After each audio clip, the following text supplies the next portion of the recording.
Jazz, Utes, Cougars, and Aggies? Yeah. We've got you covered. This is Hans Olsen and Scotty G on 97.5, the Sports Zone.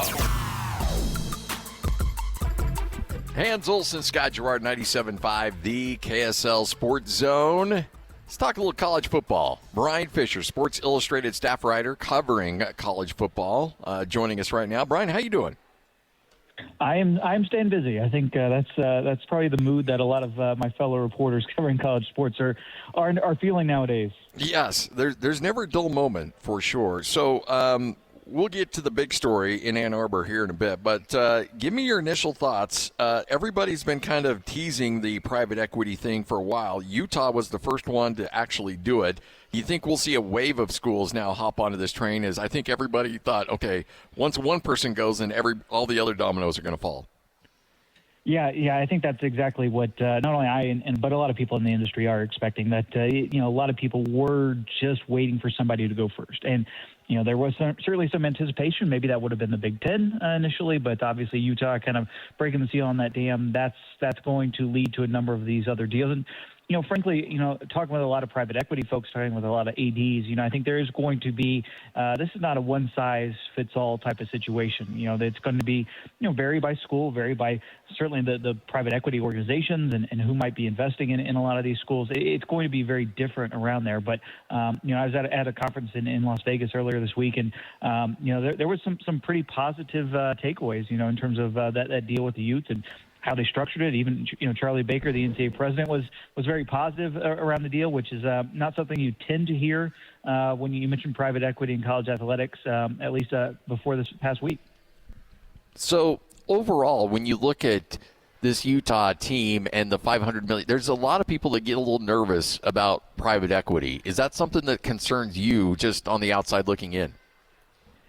Well, it's always, two things, in terms of, all right, what kind of exit parameters are there going to be for that private equity, vehicle or whatever it might be that actually is doing that, or are they going to be able to kind of claw this money back at some point? What's the, governance control? And it does seem like there are some structural things that Utah has done to kind of address a lot of those issues. But, at the end of the day, these, the way it always gets explained to me is these people do not lose. Yes. And so I think if you are going to keep, as long as you keep that in mind, that they are not going to be end up on the losing end in terms of the money of this, then you can probably make it through things. And truthfully, I think there is something to, the fact that a lot of these operators, they do have experience in broader things, in professional sports and in other venues. And if you're doing facilities renovations, there can be positive uses for not only the capital itself, but also for some of that expertise and bring that, a little bit more in-house, a little bit more local as well. So, there are definitely positives, there are negatives, like with all things. But I think it's a big deal, certainly for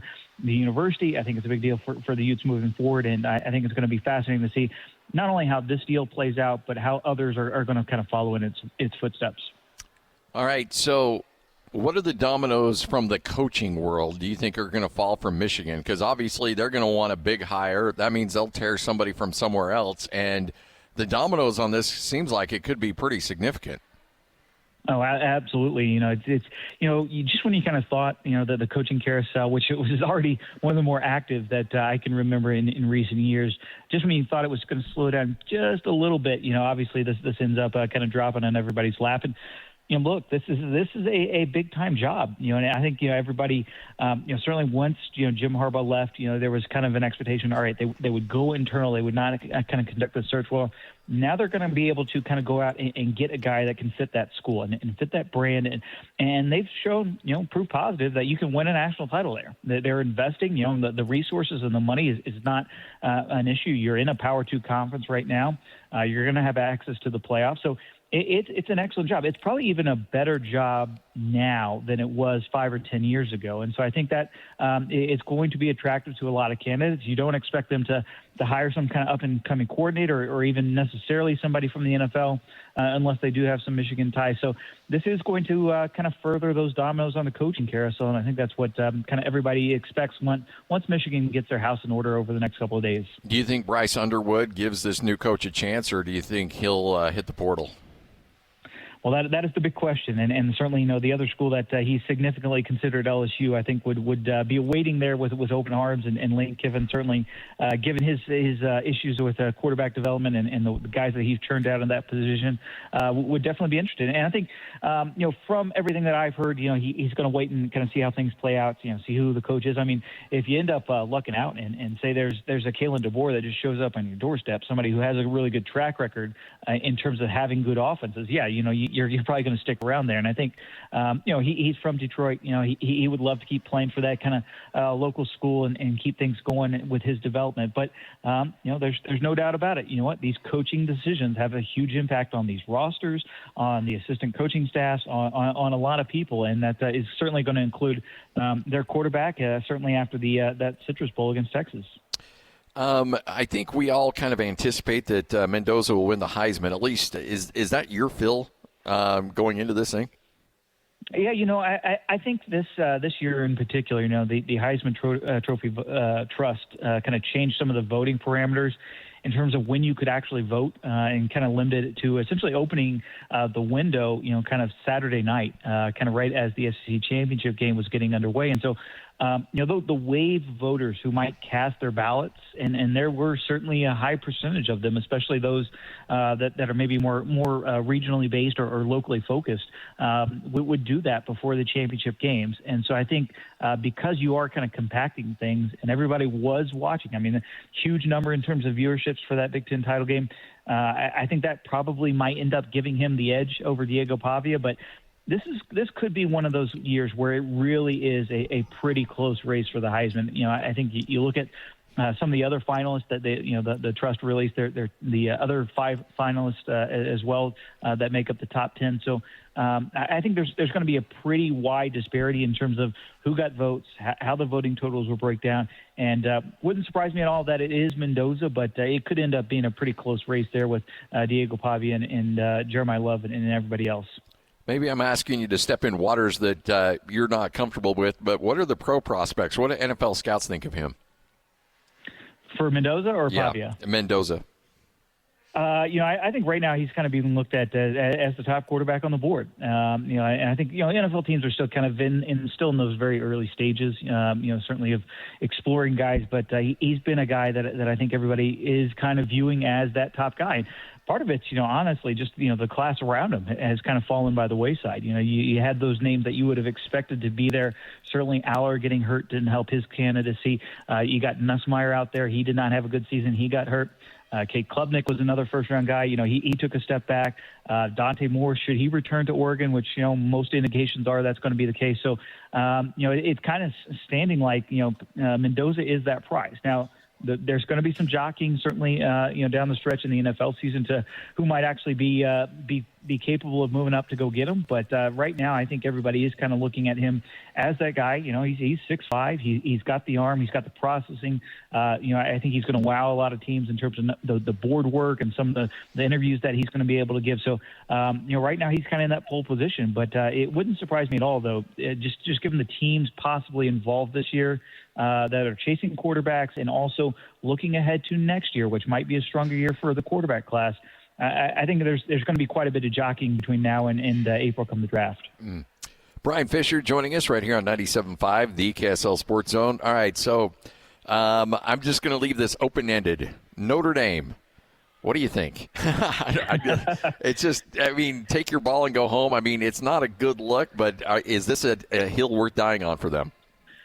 Oh, it's funny because obviously, Notre Dame and Michigan are certainly rivals, and they might want to send some Christmas cards or some cookies or something over to Ann Arbor because they just totally blew them off the page, the front page at least in college sports.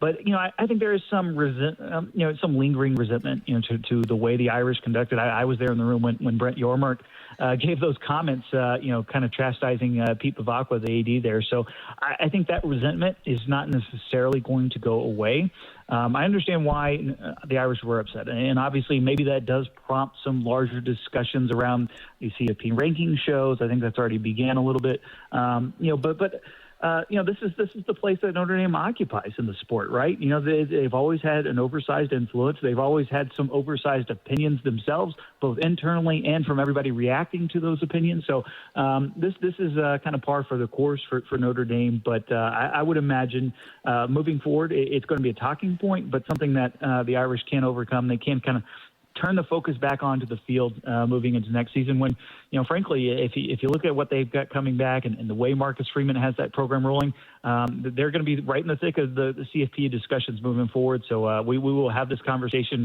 once again come 2026. Do you think that this prompts us to go to 16 next year? Well, that's the big question mark, and I think we will certainly see. The commissioners had a meeting a couple of days ago, together to kind of discuss the future of the college football playoff, and then everybody will be gathering in Miami ahead of the national title game come January, and they kind of have that pretty much hard deadline, from ESPN to kind of say, all right, what's it going to be? And frankly, this is most likely going to come down to can Tony Petitti, compromise in moving to 16 instead of 24. I think everybody.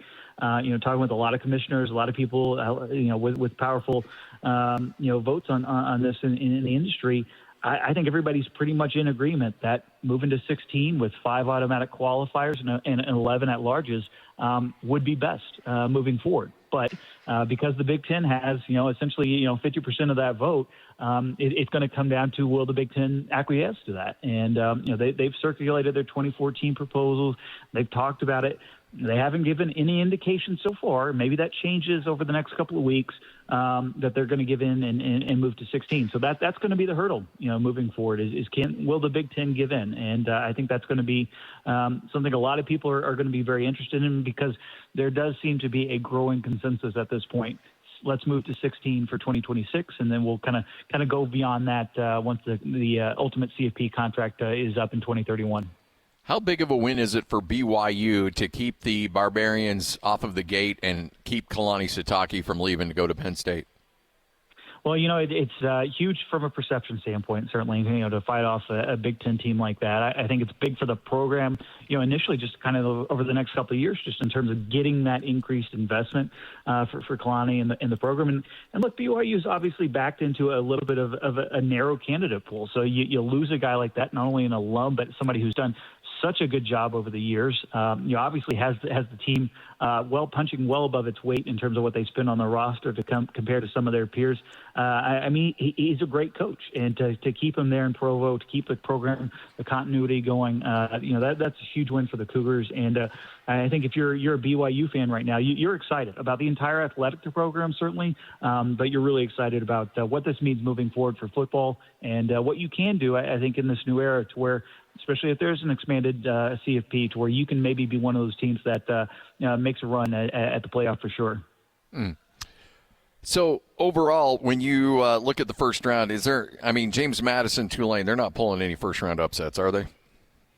I think if anybody's going to do it, it would be Tulane. And I understand the first meeting did not go well for the Green Wave, but, I think just they've come together. I think the way they play defense, I think in terms of the way they've built offensive and defensive lines, does give them at least a shot, a little bit more of a shot going in there to Oxford, especially given all the chaos. I mean, this is a tremendously pressure-packed environment for Pete Golding for his first home game there, in Oxford. Everybody's going to be excited to host a playoff game, but you cannot lose that. So do you coach different? Obviously, some of your assistants are kind of splitting the time in terms of what their job duties are between LSU now and Ole Miss. There's all the awkwardness with the players. They can say they don't want to be distracted or this hasn't been a big deal all they want, but it is. Whether that's inside the building, whether that's talking with their friends on campus, whether that's talking with their family members or considering what they're going to do for 2026. So it's just a lot of pressure there on Ole Miss. And so if anybody's going to take advantage of that, I can definitely see that being Tulane. Just the style that they play, that they can run the football, they can keep this a close game. You make it, close down in that fourth quarter. People get a little bit tight. You never know what's going to happen. But that would be the only way I could definitely see there being a big first-round upset. I don't give the Dukes much of a chance, but that maybe they'll surprise people. That is a pretty salty defense. They pitched some big second-half shutouts the second half of the year. So it's another playoff game. Anything can happen, and I'm just glad we get those playoff games next week. Yeah, no doubt. And Alabama, Oklahoma, Miami, Texas A&M. There's nothing wrong with those games at all. We'll certainly take that. Oklahoma got the win over Alabama earlier this year. Can Alabama return the favor? I think so. And I was actually at that game. I'll be at the game next Friday as well. So, the thing is, it was such a one-sided affair. Oklahoma just made a couple of plays, and that was really the difference. I mean, they only gained, 212 yards in that first one. And, you have a couple turnovers here or there. And obviously, some of those late interceptions that Ty Simpson threw, really set them back. They were driving there, late in the fourth quarter to potentially tie or take the lead. So I think Alabama was the better team, even though the scoreboard didn't say that. I think they'll be motivated after what happened in Atlanta in that SEC championship. They'll be motivated for all the people that said they should have been left out of the playoffs. So I think they'll go in there. I think they'll have a good game plan, and wouldn't surprise me at all if they end up being one of the few road upsets here in the first round. Indiana, what they were able to do against Ohio State was just so impressive. And, obviously Mendoza, good player, probably, in my opinion, will probably win the Heisman, but that defense is just filthy good. And, that's the thing that I think a lot of people, if you were watching Indiana for the first time, you came away thinking, okay, offense good, but defense, they're just nasty. Has that just been something that's been brewing with them all season long? Oh, yeah. I mean, I think they're a scrappy bunch for sure. And look, they play hard, and they just seem to make the plays. I mean, they are well coached. I mean, that's the one thing you can definitely tip your hat to Kirk Cignetti. As great as the entire run is in general, what they've been able to do, what literally between the lines, what they've been able to accomplish. You got to tip your hat and see how impressive that is. Guys like Pons and D'Angelo Pons and Kamara coming off the edge, and Fischer at linebacker. I mean, they've got guys that you have to game plan around, and that's been the key to success. That they will get after you, and they will make life difficult, not only from a scheme perspective, but from a one-on-one. I'm gonna beat my man across from me, and they're getting at the quarterback. They're shutting down running lanes.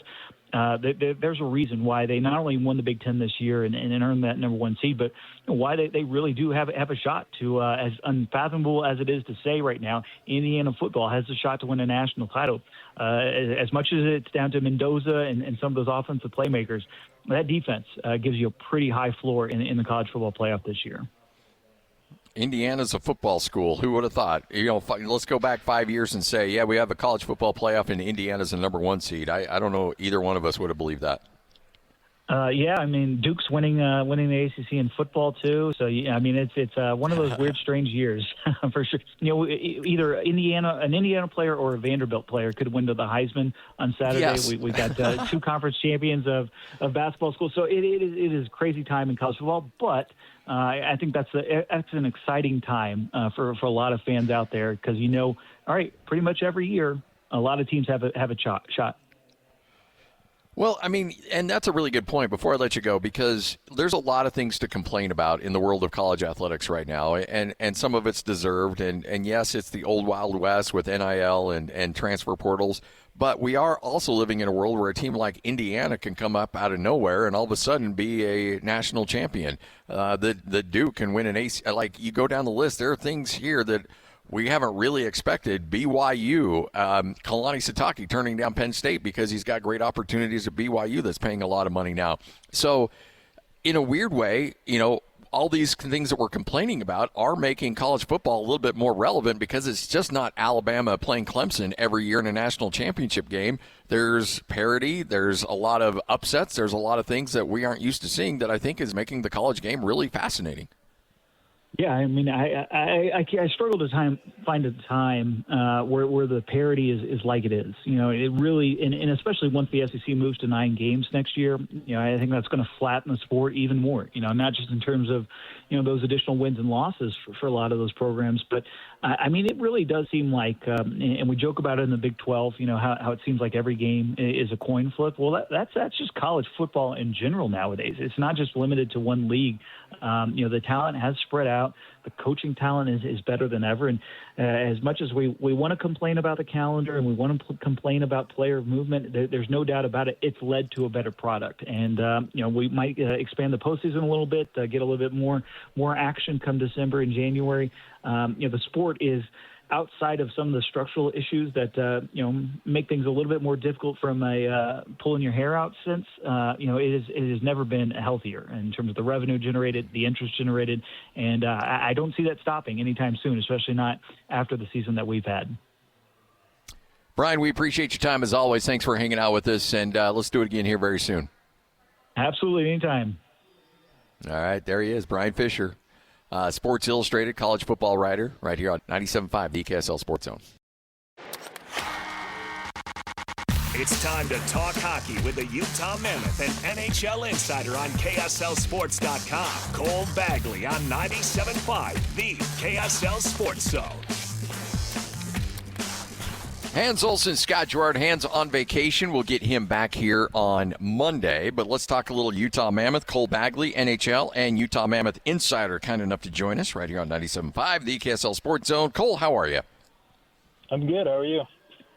I am good. Did the news on Logan Cooley, even though, 8 weeks is still a good chunk of time, but was that even maybe a bit better than what you were thinking it could be? Yeah, a little bit. When you see a player designated as out indefinitely, it can go in a plethora of different ways, right? But it usually means that they're not entirely sure on a timeline just yet. They're looking for second opinions and just trying to confirm things. So, obviously 8 weeks is tough, especially based on the way that this team is playing right now and losing, one of their top six guys and arguably, their most talented overall player on the team. But 8 weeks still puts this team in a position to get him back in time to make a push.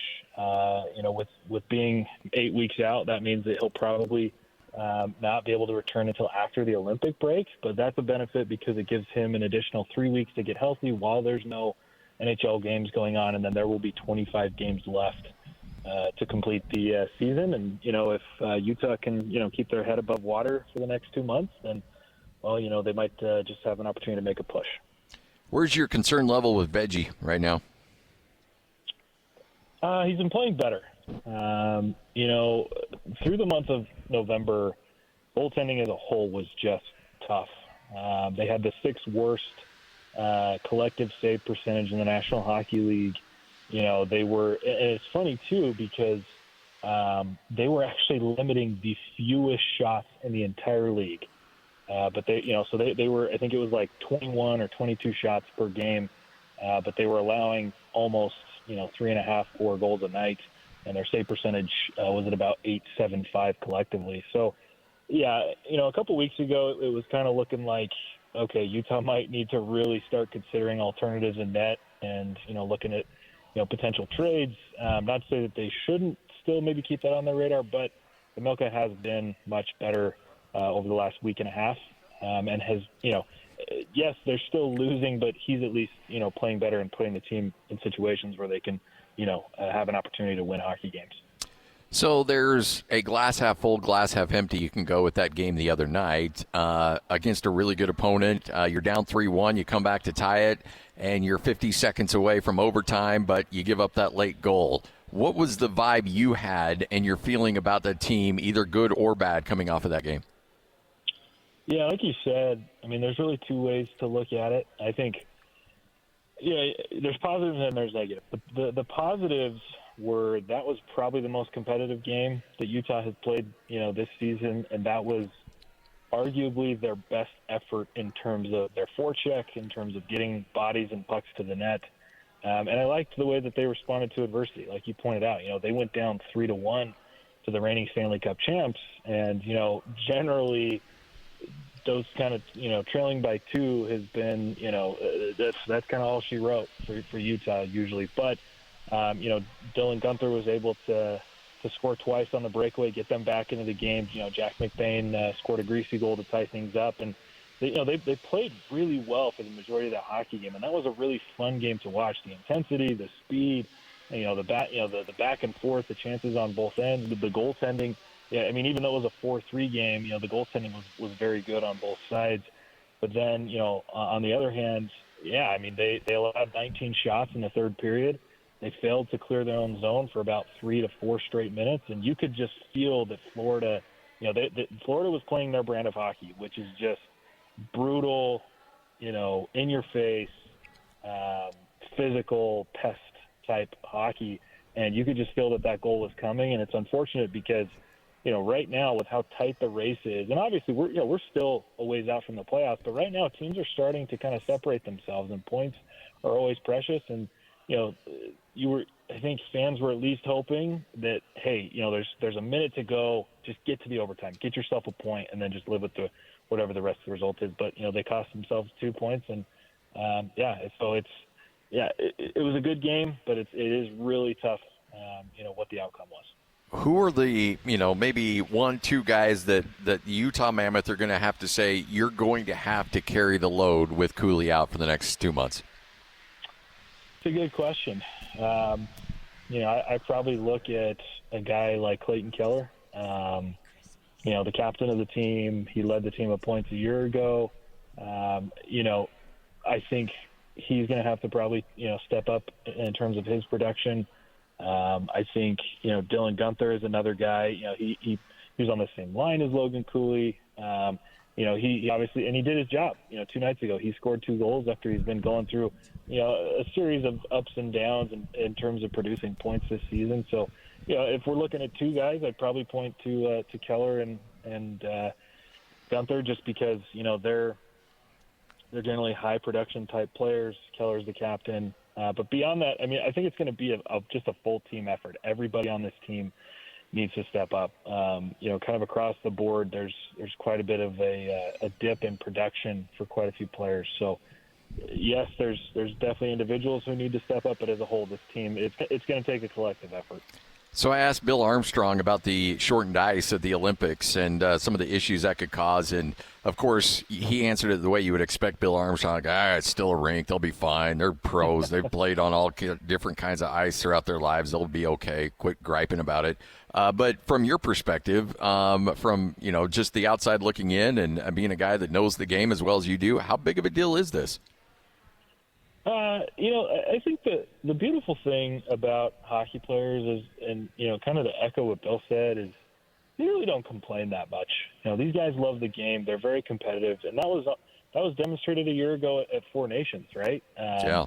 A tournament that really didn't matter, but, that was some of the best hockey I personally have ever watched in my entire life, especially those games between the United States and Canada. And guys got injured. There were several players that their seasons were pretty much over after they ended up playing at the Four Nations. And, Matthew Tkachuk stuck it out and helped his team win a Stanley Cup. But he's been out because he had some nagging injuries that he kind of re-aggravated that came from that Four Nations. And, Charlie McAvoy went down for a long time. So, but back to my point is hockey players really, I don't think are big complainers. They're going to play regardless of what it looks like. And I've listened into some interviews from around the league. Again, going back to Matthew Tkachuk and his brother Brady, who have their own podcast. Their message was, we don't care. It's an honor to represent the United States. It's an honor to be an Olympian. We're going to go to Milan and we're going to play, and we're hopefully going to bring home the gold. And Brad Marchand was asked about it the other day. And he said kind of the same thing of like, it's not that big of a deal. Guys are anxious to represent their countries. This is the first time that NHL skaters have been a part of the Olympics in I believe 12 years. And so, there might be some complaints, but I would expect that more to be from, front office members and executives at the NHL. I think the players are going to be fine. So if you were to handicap it, give the U.S. their odds. You feel pretty confident about their chance to really challenge for this thing in the Olympics? Oh, 100%. I'm expecting a U.S. and Canada final. Same matchup that we saw at the Four Nations. Those are easily the 2 best teams in the world. It's all-star rosters in the sense of they're much better top to bottom than any other country, and it just kind of feels like there's a different mindset for the U.S. going into this one. It's been a long time since they've won gold. 1980 Miracle on Ice is still the last time that the United States is able to finish first at the Olympics. And, I think the organization as a whole, what they've been able to do in terms of their development programs, obviously they won gold at the World Championships for the first, this last summer for the first time in almost 100 years.